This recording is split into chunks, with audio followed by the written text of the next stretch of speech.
साथ बैठते हैं, गपशप करते हैं और ताज़ा पेय पीते हैं। हमारे दोस्त समय समय पर हमें एक कोल्ड ड्रिंक की बोतल हिलाकर पेश करेंगे और जब हम इसे खोलेंगे तो पूरा सोडा बाहर निकल जाएगा। ये ठीक वैसा ही है जैसे किसी ज्वालामुखी से लावा निकलता है। तो ये सारा लावा कहाँ से आता है? आइए हम स्वयं से देखते हैं और समझते हैं। भूपर्पट्टी के अंदर पिघली हुई चट्टान को मैग्मा कहा जाता है और जो मैग्मा पृथ्वी की सतह पर बाहर निकलता है उसे लावा कहा जाता है। ताज़ा लावा का तापमान 700 से 1200 डिग्री सेल्सियस होता है और ये बहते बहते ही लाल से सफेद रंग में बदल जाता है।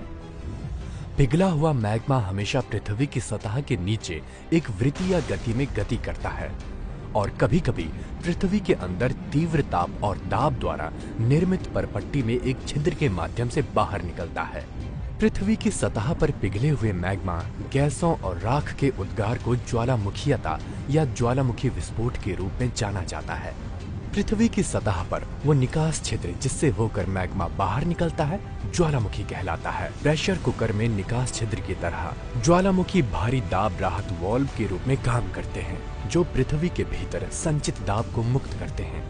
ज्वालामुखीय पर्वत ज्वालामुखी विस्फोट से निकलने वाले लावा और अन्य पदार्थों के लगातार ठंडा होने के परिणाम स्वरूप निर्मित होते हैं।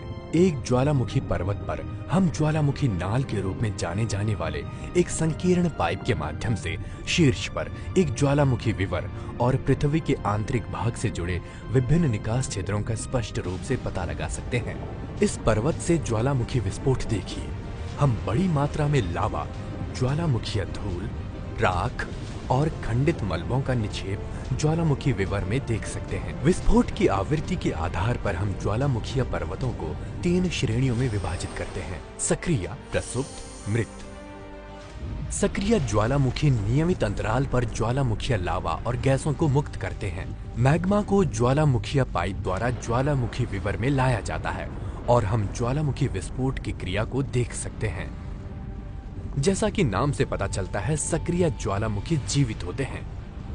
लेकिन जब हम एक प्रसुप्त ज्वालामुखी के ज्वालामुखी विवर को देखते हैं तो हमें शिखर पर कटोरे के आकार का गड्ढा दिखाई देता है। बंद ज्वालामुखी विवर के नीचे पिघले हुए मैग्मा के एक या अधिक संबद्ध भंडारण स्थानों से जुड़ा होता है। ज्वालामुखी जो हजारों वर्षों से प्रसुप्त या निष्क्रिय रहे हैं, फिर भी किसी भी समय विस्फोट हो सकते हैं। दूसरी ओर मृत ज्वालामुखी हजारों वर्षों से विस्फोटित नहीं हुए हैं और भविष्य में भी ऐसा होने की उम्मीद नहीं है। उनके ज्वालामुखी विवर, निकास और पाइप ठंडे लावा से ढके हुए हैं। लेकिन जब ज्वालामुखी विस्फोट होता है तो उनके आसपास के क्षेत्र और निवासियों के लिए विनाशकारी परिणाम प्राप्त होते हैं। हालांकि सभी ज्वालामुखी विध्वंसकारक नहीं होते हैं। ज्वालामुखी से निकलने वाली ज्वालामुखी राख भूमि में पोषक तत्व मिलाती है जिससे मिट्टी की उर्वरता बढ़ती है और मैग्मा तप्त भौम जल से भूतापीय